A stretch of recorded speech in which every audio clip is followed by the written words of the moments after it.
नमस्कार, स्वागत है आप सभी का न्यूज 21 में। मैं हूं आपके साथ हर्षदा जोशी। अब खबरें अन्य राज्यों से। रणजी ट्रॉफी टूर्नामेंट के उद्घाटन समारोह में शरद पवार गुट के आमदार रोहित पवार ने मीडिया से बातचीत की। जब पत्रकारों ने उनसे पूछा कि क्या शरद पवार अजीत पवार एक साथ आएंगे, तो उन्होंने कहा कि हमें एक परिवार की तरह साथ आना चाहिए, लेकिन ये दोनों नेताओं पर निर्भर करेगा कि वे एक साथ आते हैं या फिर नहीं। अगर विचार अलग अलग हैं तो हम एक साथ नहीं आ सकते। रोहित पवार ने आगे कहा कि पवार और अजीत पवार दोनों बड़े नेता हैं और वे इस पर निर्णय लेंगे कि राजनीतिक दल एक साथ आएंगे या फिर नहीं। साथ ही रोहित पवार ने मुख्यमंत्री देवेंद्र फडणवीस के दावोस दौरे पर चुटकी ली। उन्होंने कहा कि दावोस में जिन कंपनियों के साथ समझौते किए गए वे ज्यादातर मुंबई, पुणे और ठाणे की कंपनियां हैं। नासिक से धर्मेंद्र सिंह की रिपोर्ट। 22ला त्या आपण 296ला आता नेलेल्या आहेत. त्यामुळे कसं असतं की आपण खूप मॅचेस त्या डिस्ट्रिक्टला जास्त दिल्या आणि समजा पिच त्यांचं वेअर अँड टेअर जास्त झालं तर मग तोही अडचण होते. त्यामुळे हळूहळू कसं असतं की आपल्याला 3 ग्राउंड लागतात, 4 ग्राउंड आसपास लागतात 100 किलोमीटर मध्ये. ते आता इन्फ्रास्ट्रक्चर तुम्ही जर बघितलं तर आपण जे 2 वर्षामध्ये काम केलेलं आहे, तर असोसिएशनने पण पुढाकार घेतलाय रिजनल आणि बऱ्यापैकी डिस्ट्रिक्टमध्ये, जसं की आता धुळ्यामध्ये खूप चांगले ग्राउंड झालेले आहेत. नाशिकमध्ये आता बघितलं तर 3 आहेत, अजून 2 येत आहेत. जळगावमध्ये आता 3रं सुरू होतं. त्यामुळे ग्राउंड पण आता वाढत चालले. त्यामुळे आता आम्हाला मॅचेस पण जास्तीत जास्त तिथे देता येतील. ट्रान्सपरन्सी मोठ्या प्रमाणात आपण आणलेली आहे. ज्यांनी कुणी वय लपवण्याचा प्रयत्न तिथे केलाय, कडक कारवाई तिथे झालेली आहे. आता सुद्धा परवाच्या बैठकीत काही प्रपोजल आम्हाला आहेत की ज्याच्यात आम्ही डिबार करून टाकणार आहे त्यांना एका विशिष्ट एज कॅटेगरीमध्ये खेळायला, जेणेकरून कुणीही मॅनिप्युलेशन तिथे करणार नाही. टीम प्लेयर आपण सर्व रजिस्टर करतो, त्याचा डेटा सगळा आपल्याकडे आहे. त्यामुळे बऱ्यापैकी आता आपल्याला ट्रान्सपरन्सी ही आलेली आहे. त्यानंतर सोशल मीडियावर या देशामध्ये 2 नंबरला आपण आहोत. पूर्वी आपण सोशल मीडियावर ऍक्टिव्ह नव्हतो. आता पहिलं कोण आहे बीसीसीआय नंतर तर उत्तर प्रदेश आहे, पण त्याची लोकसंख्या पण मोठी आहे. आपण 1.5 वर्षापूर्वी सोशल मीडियावर आलो आणि आता आपण देशात 2 नंबरला आलेलो आहोत. सोशल मीडियाचा फायदा असा आहे की जे काय आपण करतो, म्हणजे उद्या मॅचेस आहेत, हे ते, कोण सिलेक्ट झालं कोण नाही सिलेक्ट झालं, हे सोशल मीडिया आपण टाकून दिली. ट्रान्सपरन्सी सुद्धा मोठ्या प्रमाणात ही वाढलेली आहे. कोचेसचं ट्रेनिंग करतो, डिस्ट्रिक्ट लेवलचा कोचेसचं ट्रेनिंग करतो, आपण अंपायरचं ट्रेनिंग करतो, आपण जे आपले डेटा ठेवणारे नाही तर आपलं स्कोरर जे आहेत त्यांचं ट्रेनिंग तिथं घेतलेलं आहे. काही स्कोरर आणि काही जे आपले हे अंपायर्स त्यांची नावं सुद्धा आता बीसीसीआयला जावीत यासाठी आमचा तिथं प्रयत्न तिथं सुरू आहे. म्हणजे आपले मराठी लोक हे बीसीसीआय मध्ये मोठ्या प्रमाणात वाढतील. त्याच्याच बरोबर एक्झाम्स आपण ह्याच्यासाठी घेतलेला आहे. त्याच्याच बरोबर एमपीएल रिवाईव्ह झाले. तुम्ही जर बघितलं ठराविक राज्यातच एमपीएल चालू आहे, त्यांचे रिजनल टुर्नामेंट चालू आहे. आपण दुसरं सक्सेसफुल इयर केला तर 3रं करू. मुंबई पण प्रयत्न करते, इतरही करतायत, पण आपण केल्यानंतर बऱ्याच राज्यामध्ये आता एमपीएल सारखे कॉन्सेप्ट तिथं सुरू झालेले आहेत. वर्ल्ड कपच्या 5 मॅचेस आणि इंटरनॅशनल लेवलच्या, म्हणजे पुण्याला आता हे झालं कारण इंटरनॅशनल ग्राउंड आपल्याकडे एकच आहे. तर जेव्हा आपण टेस्ट मॅच झाली होती गेल्या वेळेस, तर तेव्हाच अख्ख्या भारतामध्ये एकुलतं एक स्टेडियम होतं जे 100% भरलं होतं. आता सुद्धा एका तासामध्ये आपले सर्व तिकीट तिथे दिल्याने आम्ही मेजॉरिटी तिकीट, नाहीतर ऑलमोस्ट 99% तिकीट हे आपण ऑनलाईन टाकत असतो लोकांच्या याच्यासाठी.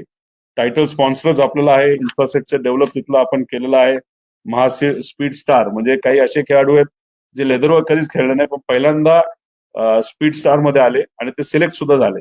म्हणजे अशा काही खेळाडूंना सुद्धा आपण तिथं संधी देतो. व्हिडिओ अनालिसिस सेमिनार आता आपण सुरू केले, व्हिडिओ अनालिसिस तिथं करणार आहोत, जेणेकरून एक स्ट्रॅटेजी बनवत असताना त्याचा तिथं फायदा होतो, मुलांना त्याचा फायदा होतो. हेड ऑफिस आपण केलं, नवीन लोगो जो समावेशक आहे अख्ख्या महाराष्ट्राला, तसा आपण लोगो तिथं केलेला आहे. बाकी बऱ्याच काही अचिव्हमेंट आहे, बऱ्याच काही गोष्टी येत्या काळामध्ये आपल्याला करायच्या. या सीझन मध्ये महाराष्ट्रात बघितलं तर आपण 2 पण तुम्ही सिरियस म्हणताय? रणजीच आहे. फक्त रणजी सोडलं तर आपला सगळीकडे चांगला परफॉर्मन्स आहे. रणजीमध्ये काही प्रयोग आपण एका कोचला पुढे आणून तिथे केला होता, पण कधी कधी काही गोष्टी त्याच्यामध्ये थोड्याफार अडचणी येत असतात. तिथं काही आम्हाला जाणवलं, मग आम्ही कॅप्टन कोच अख्ख्या टीमशी बोलल्यानंतर काही बदल केले. तीच टीम मोटिवेट केल्यानंतर हजारेला तुम्ही बघितलं तर कंटिन्युअसली जिंकत होते, नॉकआउट मध्ये गेली. तिथं दुर्दैवाने सेमीफायनलला त्यांना पराजय स्वीकारावा लागला. तीच team with some changes performance वाढला. त्यामुळे मला असं वाटतं की बरेच फॅक्टर होते त्या टीमला अंडर परफॉर्म करण्यासाठी. पण आम्ही जेव्हा आता खेळाडूंशी बोललेलो आहे ते परत मोटिवेटेड आहेत. त्यामुळे रणजी सोडलं तर बाकी सगळीकडे आपला चांगला परफॉर्मन्स आहे. सर नाशिक चांगले खेळ होते. 6 वर्ष लागतात पुन्हा एकदा पुढचं सामना. आंतरराष्ट्रीय सामना देखील आता बंद झाला. नाही, आंतरराष्ट्रीय सामना होणं तसं अवघड आहे. त्याला इन्फ्रास्ट्रक्चर खूप लागतं. 6 वर्ष लागतात त्याबद्दल. नाही हे बघा आता नाही 2 वर्ष आपले कोविडमध्ये गेलेले आहेत. त्याच्यानंतर आता आपण जर बघितलं तर अपेक्स मेंबर्स असोसिएशन डिस्ट्रिक्ट यांच्याशी बोलून जे काय बेसिक इन्फ्रास्ट्रक्चर होतं त्याच्यामध्ये लोकल एमएलए सुद्धा मदत केली. आपल्याला पवेलियन तिथं लागत होतं ते पवेलियन त्यांनी तिथं दिलेलं आहे. आता मॅचेस व्हायला तिथं काय अडचण नाही. जसं की आता सोलापूरला मॅचेस वाढल्यात, छत्रपती संभाजीनगरला इन्फ्रास्ट्रक्चर चांगलं मॅचेस वाढल्यात. प्लस आज इथं असताना लोकप्रतिनिधी व तसंच अधिकाऱ्यांशी बोलल्यानंतर 2 चांगले स्टेडियम होणार आहेत. एक कदाचित कंबाईंड स्टेडियम आहे, त्यात बरेच स्पोर्ट्स आहेत, तिथं खूप काही आपल्याला करता येणार नाही. पण एक जे महानगरपालिकेचं स्टेडियम होणार आहे 1.5 वर्षात कम्प्लीट होईल असं आम्हाला कळतंय. मग तुम्ही बघा, कदाचित तुम्ही क्रिकेट बघून बघून असं म्हणाल की आता खूप जास्त झालं अशी परिस्थिती येईल. आणि इंटरनॅशनल आणायचं असेल तर आपल्याला खूप मर्यादा आहेत.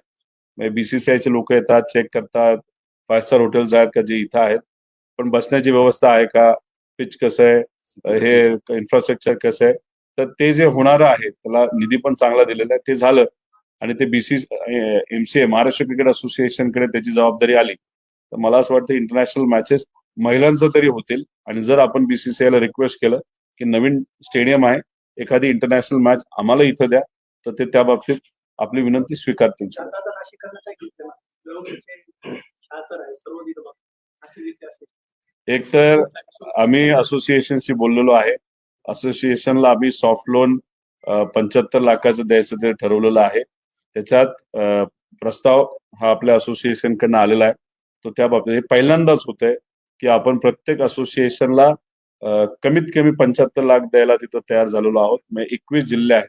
हा निधी आपण पहिला 9 कोटीच्या आसपास निधी तिथं जातो. म्हणजे आपण सुरुवात केली की आता डिस्ट्रिक्टला जास्तीत जास्त ताकद द्यायची. कारण का जेवढं जास्त डिस्ट्रिक्टमध्ये क्रिकेट खेळलं जाईल तेवढे चांगले खेळाडू हे आपल्याला शोधता येतील. आणि हे असोसिएशन जे आपण नाशिकमध्ये आहोत म्हणून मी म्हणतो, खूप चांगलं काम क्रिकेटमध्ये त्यांचं चाललंय. नंबर ऑफ रिजनल म्हणजे क्लब्स जास्त आहेत, लोकल लेवलला कोचेस आहेत, कोचेसचे ट्रेनिंग आहे. मध्ये त्यांनी कोचेसला जे ट्रेन द ट्रेनर हा कॉन्सेप्ट असतो, एका चांगल्या खेळाडूला आणून त्यांचं त्यांनी केलंय. त्यामुळे असोसिएशनकडनं चांगला रिस्पॉन्स आला जो येतोय नाशिककडनं, तर आम्हालाही बरंच काही तिथं करता येतं.